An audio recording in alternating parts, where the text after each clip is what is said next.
Hi, thanks for joining me today. Are you finding that your stepchildren are taking priority every time they're around? Are you finding it really difficult to get the balance right between whether or not you should take priority as the step-parent and fellow adult in the family and the children?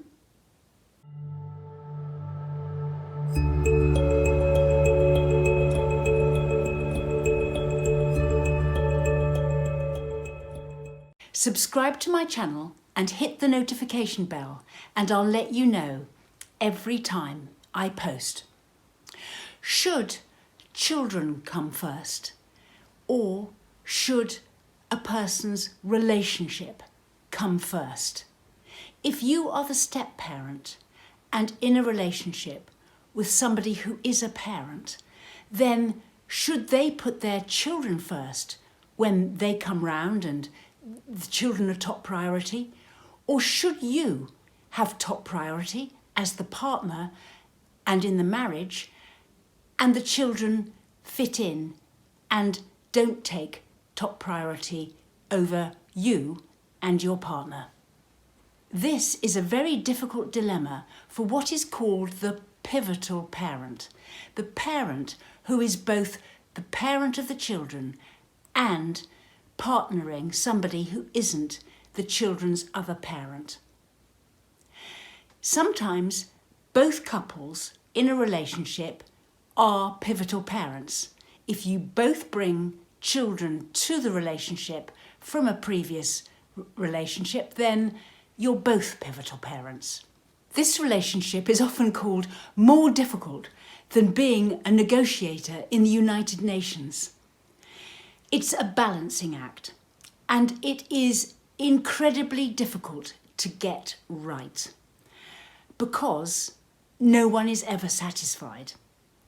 My recommendation is to acknowledge that the pivotal parent is in a very difficult position some of the time. It is said in family life that it is important that the children realise that they are children and that they're not a parent. The normal hierarchy of families is to have parents and parent-like figures at the top, and then the children belong to the household, but they need to conform to rules and recognise the authority of the adults that are ultimately in charge.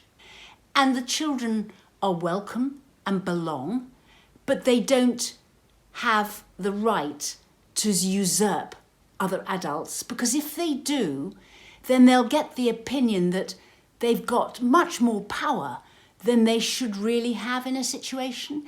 And having too much power will give them problems in later life, because they will assume that they have the right to set what happens and say what should be done here, there and everywhere. And actually they need to work within the parameters of the home and the house, and not be fellow managers in that home until it's their turn. Having said this, I also think that children have needs, and it's important that enough of these needs are met so they can grow up to become balanced adults and happy within themselves, that they have an inner core of self-confidence and an ability to grow into adults who can ultimately form relationships and lead lives of their own. In order for the children to have their needs met, it is important that children have various things in the home. And by that I mean, for example, time alone with their parent. Now, you can say, well, they do have time alone with their parent, but I mean proper time designated in advance. Because if you're a child and you don't know when you're next going to see your parent alone to have a little chat like you always used to, then you can never prepare for it. And then when the time comes, you're not ready and the time slips by and suddenly, well, you did have all afternoon with your parent, but, you didn't use it properly. A child would benefit from knowing in advance that they have half an hour, 2 hours, it doesn't matter the length of time.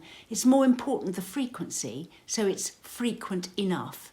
And that frequency will depend on how often the child comes to see you and things like that. But that if the child knows that they have a regular slot where dad or mum takes them out to do something and they can have some one-to-one time with their parent, then that can help enormously because the child can keep on building the relationship with their parent like it always was.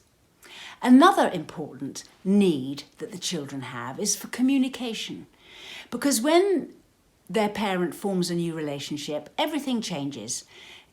You live a different life. You have new ways of doing things.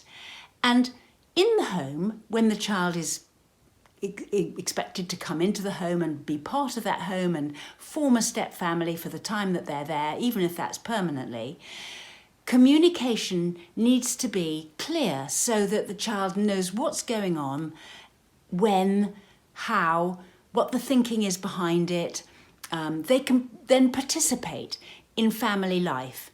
It's very easy to forget that when you're a step parent with their child's parent. You communicate with them, but you forget to communicate to the children because it doesn't happen naturally. You've got to introduce methods of communication to get communication like it used to run in the past. Or if you've got children of your own, you communicate with them naturally. You don't have to have set communication times because you've developed them by osmosis almost. But when you set up a step family, it's very important that the children can feel involved and part of it. And in order to do that, communication is important. And the other thing is to be clear about rules and boundaries. We all operate within rules and boundaries. We operate within rules and boundaries in the community. We agree to abide by the rules of the road and the rules of society. And we know that there are consequences for when we don't. And in the same way, it's about being proactive about rules so that children can happily feel secure inside the home that this is allowed and that's not allowed. And maybe this is allowed if they ask permission, or maybe that's never allowed. And so that they have a good sense of being able to feel comfortable in their own home and to work and live within those boundaries that you have set for the household. And then there's other stuff all about sort of living, eating, food, exercise, what should and shouldn't happen. And that all helps for growing a healthy child. So what I'm saying is that in a marriage or in a partnership, the two adults have an equal and priority status within the home, but that the children have rights and needs that need to be met too. And if you are a step parent, one needs to be prepared to make allowances for the needs of the children, but also know that you have a right to say what goes on in the house, what the rules should be, what should and shouldn't be allowed, and how things are.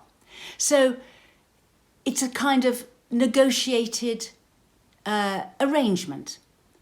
And it's important that the step parent knows too that they have a life away from the family that your partner had originally, and to fill time doing other things, following your own interests. So if, for example, the stepchildren are coming round one weekend, then maybe the step-parent needs to look at finding something that they want to do for themselves during part of that day, and do it, and have a life separate from the family, so that it sort of can all dovetail together better, rather than you feeling resentful that yet again your partner is spending all Saturday afternoon and all Sunday afternoon with his or her children, when in fact actually that's time for you. Now, I know you're going to say, well, we have very little time. We both work and we don't have time. But still, it's a kind of necessity to allow your partner to have time alone with his or her children on a regular basis. And for that, you need to be prepared to give in that sense and allow the family to function well. And if you find yourself something else to do that you want to do, then the resentment won't be so much. It's a balancing act. Everyone says it's a really difficult mix to get. And also, it changes. It needs to be reviewed every year or whenever. When things change, you need to review what you're doing and how much time and what the rules are and how you communicate. Then, ultimately, when the children do grow up and leave home, then you will have more time alone with your partner. But it's a negotiated truce until then. We run workshops, sessions, we have an email response service, and we write booklets. You can find links to our social media and website in the description box below.